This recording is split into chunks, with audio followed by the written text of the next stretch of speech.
You're listening to a podcast from thespoilist.com.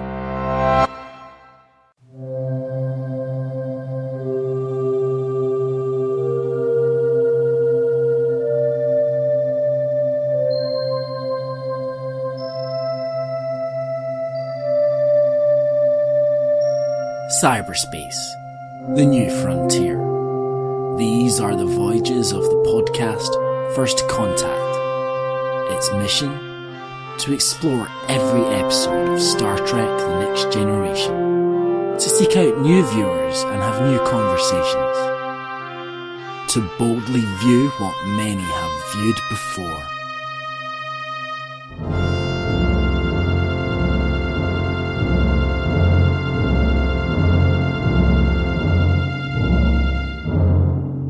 Welcome once again to First Contact, planting the love of Star Trek The Next Generation in your heart and helping it pulse through your body with conversation. I'm Andrew. I'm James. And I'm Alex. This time we are looking at Datalore. It was directed by Rob Bowman from a teleplay by Robert Lewin and Gene Roddenberry. It aired the week of January the 18th, 1988. James, what happens in this badly titled episode? Since they're passing and have some free time, as always, Captain Picard takes the Enterprise to Omicron Theta, the planet where Data was discovered 26 years ago. Despite the fact this was an Earth-based colony where everyone was wiped out, nobody has bothered investigating in the meantime. The crew soon discover some drawings by future serial killers showing a giant snowflake destroying the colony, as well as disassembled android who looks just like Data, if you squint a little. The android is constructed by Chief Engineer Argyle, the most popular chief engineer in the whole galaxy. The android introduces himself as Lore and soon proves to be very different from Data, and can even use contractions, which might become a plot point later. Lore switches places with Data and summons the giant evil snowflake to attack the Enterprise. The crew would be doomed but for the actions of Wesley Crusher, who wakes up Data, who beams Lore out into space, and the snowflake runs away. So Alex, this is your first time watching Datalore. What were your impressions overall?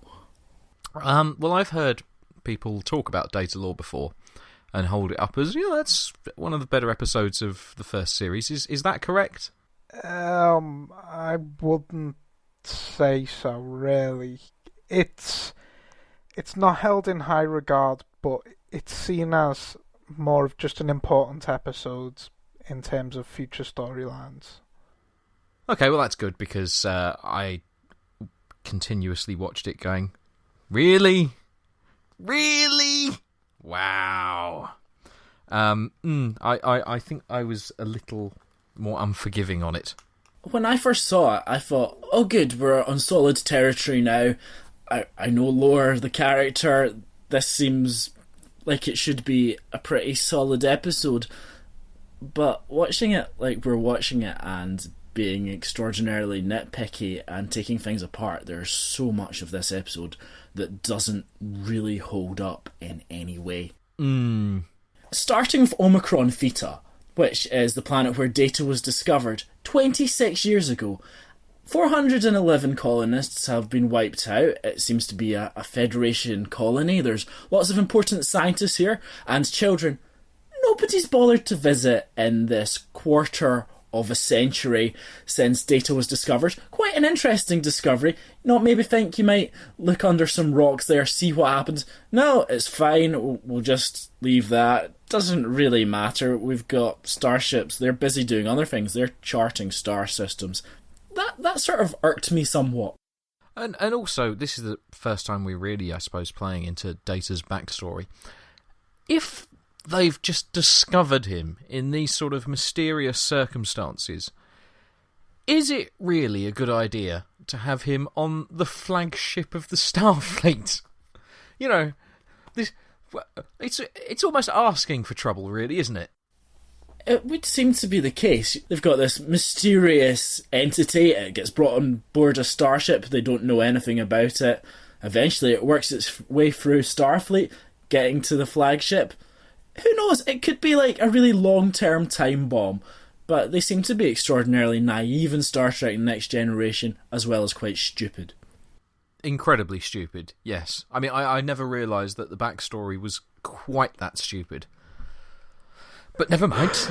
These are great quotes about this episode. Incredibly stupid. In the original script, the writers had wanted to introduce a love interest for Data and a female android, but that was dropped because that's a really stupid idea anyway, so we got away from that. And it was Brent Spiner, in fact, who suggested the evil twin plot. I bet he did. Oh, well, thank God for a jump in logic to something sensible. Well, you know, it's a sci-fi staple, the evil twin. You saw it in the original series, obviously, for the Mirror Universe. So I can see a character like Data who is, you know, let's be honest, he's the breakout character from this show. I can see them wanting to do something different with him, and obviously give the actor something a bit more meaty to do. And an evil twin seems a good way to do it. It just seems like this time it's not that well executed. No, I think that's probably true. That it's not a bad idea inherently. It's not an inherently bad idea. It's the execution, and a lot of that comes down to, well, both the story itself and just the way that lore is portrayed, which we'll come on to in time, obviously. I think the thing about this episode is, by this point in the show, Next Generation should be doing its own type of episodes, but it's still retreading old grounds by doing similar episodes to the original series. There's not only the Mirror Universe episode, but there's that episode where Kirk is split up into the good and evil version. That happens quite a lot. They do that a lot, but I don't really have a problem with that. These are interesting ideas, and they're worth exploring, and there's different ways to do that, as the original series proved. What annoys me most is still that this wasn't the mission of this episode. Why are the writers setting up really dull missions for the crew not to go on when they get distracted by something else? I just don't understand. Well, I mean, yeah, and even right down to that opening line with Picard saying, "I'm curious about Data's backstory." Really? Now you're curious? It's not occurred before. What on earth is wrong with you, man? And the fact is, Data, they are always saying how extraordinary he is. He's the only android of his kind. Do you not think they might want to gain this knowledge? Is this not the whole point of Star Trek, is to find new life forms and new civilizations?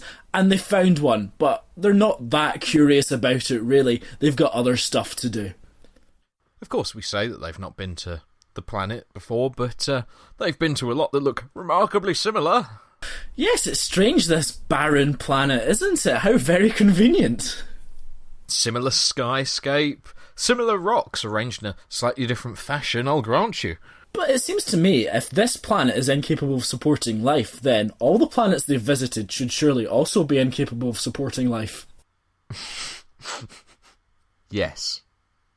So I suppose we should get onto lore when we see that badly wigged android head down on the station, and it takes a while for him to be constructed by the finest engineer in all of Starfleet, Chief Engineer Argyle. He's my favourite character in all of Star Trek. He's the best. They should have kept him on. They should have made him permanent captain of the Enterprise. No, made him an admiral of the whole fleet. Because he's brilliant. Hang on, Argyle was in this. Yeah, Argyle was in this. He constructs lore out of bits with the help of Dr. Crusher. You see some really cool technology on the Enterprise when he does it. He totally opens up an android.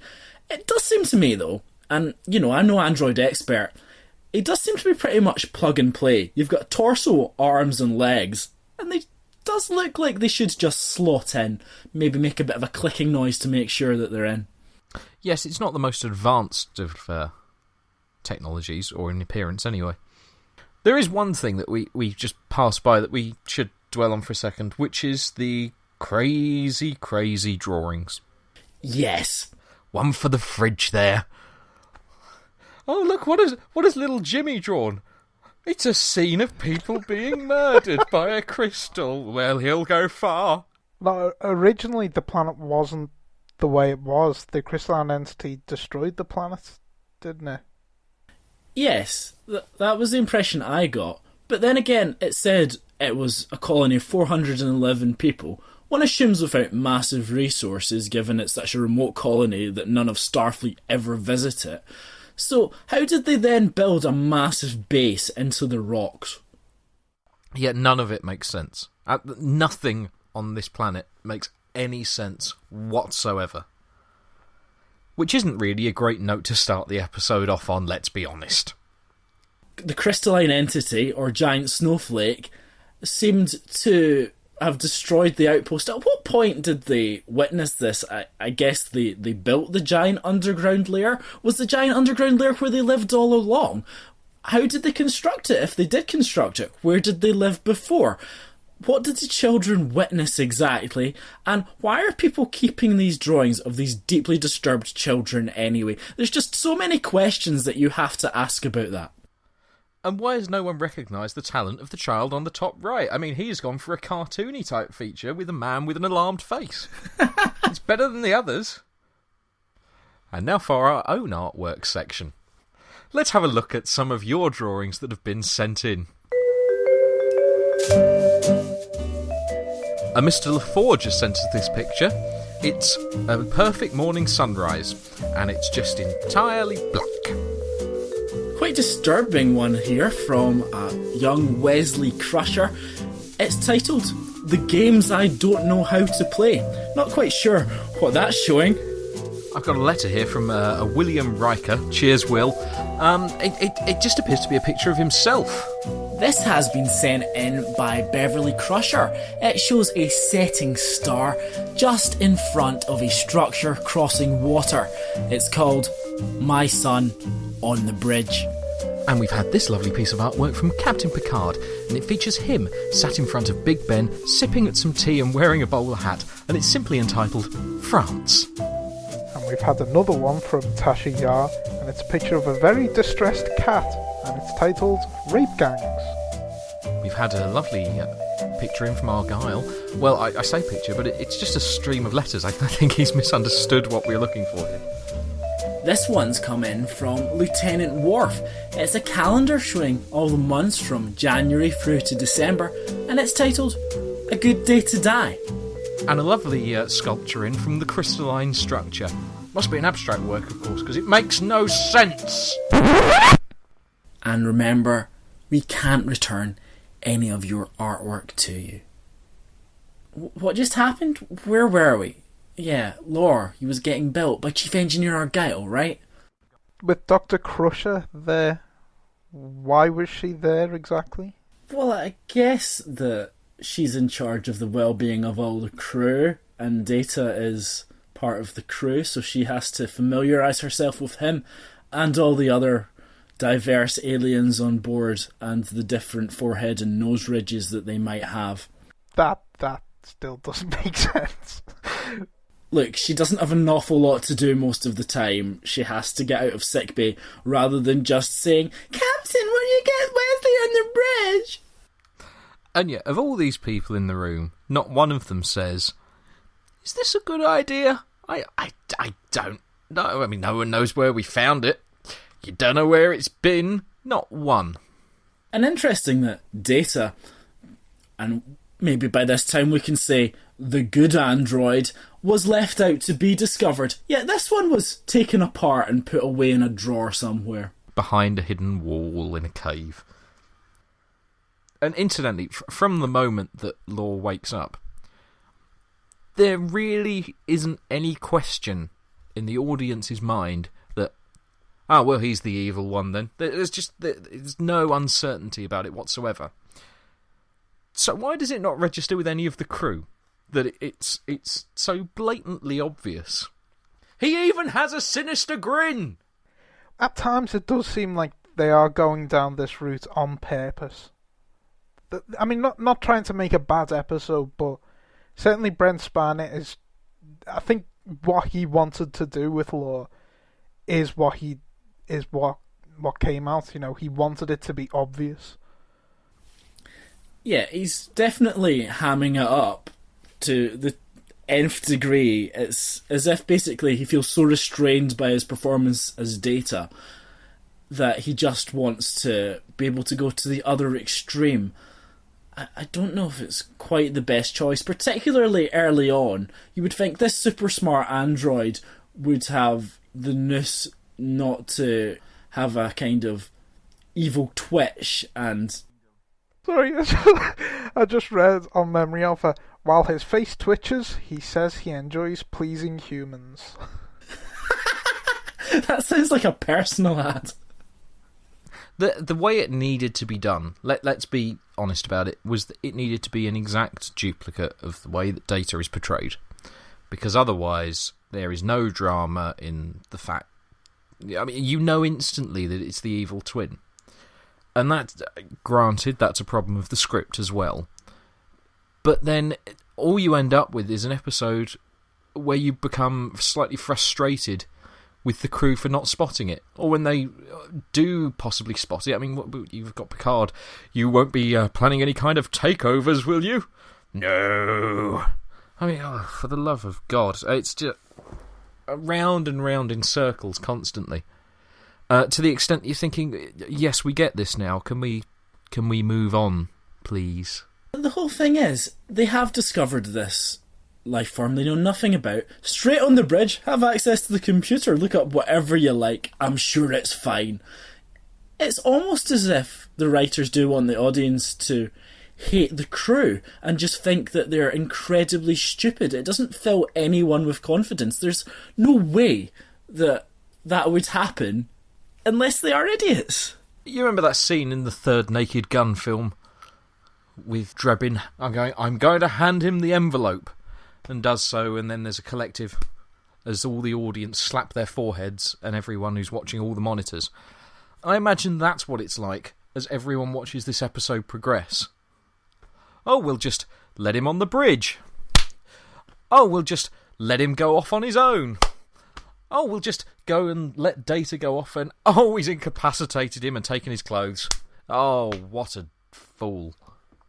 This has happened before because it's all just built around making Wesley the saviour of the Enterprise yet again. That's what the whole episode leads up to. Yeah, because Wesley knows how to turn Data on.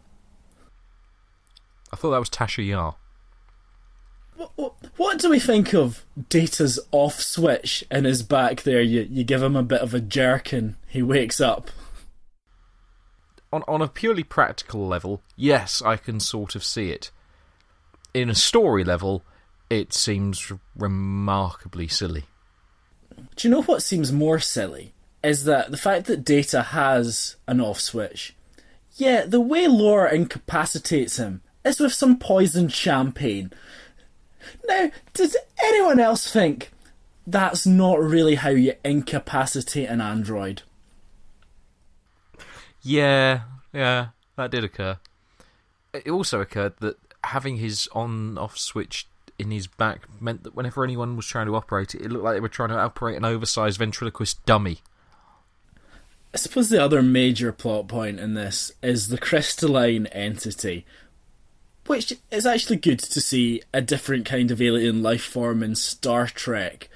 However, the way it's handled might be the stupidest thing in the world. Yes. Not to mention the fact it's a crystal.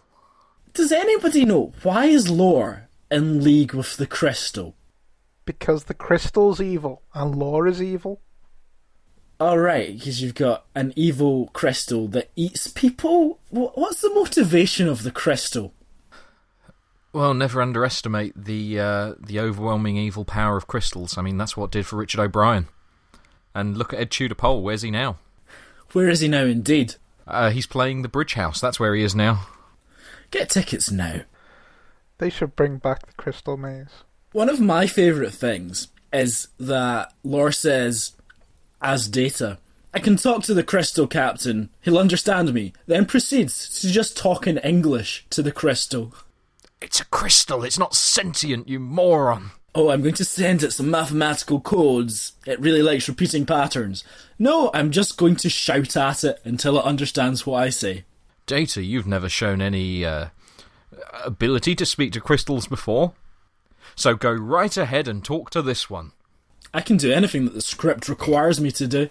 Data, I've never trusted you before with this kind of thing, but that evil grin in your eye suggests that you're ready for this task. When Lore comes aboard, and then Tasha Yar says, "Can we trust Data?" Never mind Data, can you trust Lore? Why are you only asking this now if you're concerned about Data and his mysterious origins? So, from knowing nothing about him, you can trust him, to knowing a lot more about him, and then, well, maybe we can't trust this guy anymore. What kind of ship are you running, Picard? It's just... every decision that's made throughout this episode is the action of a moron. Except for Wesley's actions. Because he is the big hero. The big plot point, the distinguishing factor is, they decide in this episode, and apparently it was an argument that raged on the set, was whether or not Data can use contractions. Brent Spiner insisted the writers came up with a definitive answer to that before he would continue filming, because they weren't that bothered about insulting the intelligence of the audience, it seems. I think they decided in the end, no, Data can't, because that's how Wesley spotted the difference between them. But hasn't he been using them up until now anyway? Yes, he has. Making this entire point null and void. Good, good. Well, he's kind of avoided them, hasn't he? But has used them. He has used them. I think he talks in that quite stilted manner because it sounds a bit more robotic, but he's definitely used them before. And doesn't he use one in this episode? In fact, the very final line of this episode is, "Yes, sir, I'm fine. Why are you punishing me for paying attention?" Oh god, that's so stupid. It's so stupid. Well, it makes you think, is he Law? That meant that at the end of the episode, I went up to a desk and went with my head. It's... nice to know that the internal logic of the show works. You'd think somebody might have pointed that out. No? Or did they want us to go, maybe it is Lore, and that keeps us guessing for the next 6 years. See, that might not have been so bad. Well, if anything vaguely like it had been done. Not to mention the fact as well, incidentally, that this whole plan of getting rid of Lore and flushing him into space with the transporter, but it's...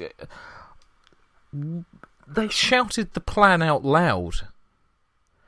Surely he would have realised what was going on and not taken so long to stand up, maybe. Or just go anywhere near it, frankly. Well, the thing is, Lore's plan was to transport something into space so that the shields were lowered so the crystalline entity could attack. So, by them transporting Lore into space, surely the shields are lowered, so then the crystalline entity should be able to attack. I mean, his plan was enacted, it just took a slightly different form. I'm not sure the crystalline entity was that bothered what was beamed out into space. It just wanted, I assume, to suck up the energy of the life forms on board. But then, it just ran away. Why did it just run away? I have no idea. I was hoping that you could explain this. Chief Engineer Argyle sent her a letter.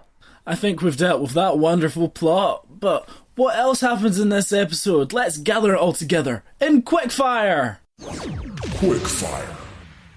This was the final screen credit for Gene Roddenberry in Star Trek as a writer. Yes! He will be missed. For any sins of this episode, it does give us one nice line, I suppose. A line that everyone's been thinking up until this point. Shut up, Wesley. I think that created a whole line of t-shirts and spin-off merchandise. There's Law's line. the troublesome little man-child. You know, it used to be just a child, now he's a man-child, so he's moving up. Since Riker granted him his wish. If we're going with dodgy lines, there's the one from Law of "Back off, or I'll turn your little man into a torch." Now you leave my little man out of this. Oh, Wesley, I'll do what you like. Councillor Troy is once again not in this episode. She could totally have sensed things. Let's have a look at some of the wonderful comedy moments of the episode. There's, of course, an android alarm clock. Was that amusing? No. I didn't get it. There was... chew! Is that it? Is that all the comedy moments? I think, yeah, 2. Oh. Make it so, sir. Do it. Oh, I can't tell the difference because he's evil. I mean, even if you're not familiar with Picard's ways, I would say I would be able to understand what someone was meaning if they said, "make it so." It is a very pretentious way of saying do it, though, isn't it? It's also not a phrase you want to use in bed. Darling, shall we make it so? Worf gets beaten up again!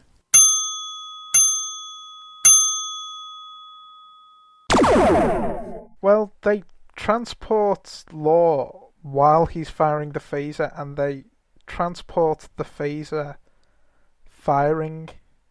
How do they transport the phaser while it's kind of firing a beam? The beam is transported with it.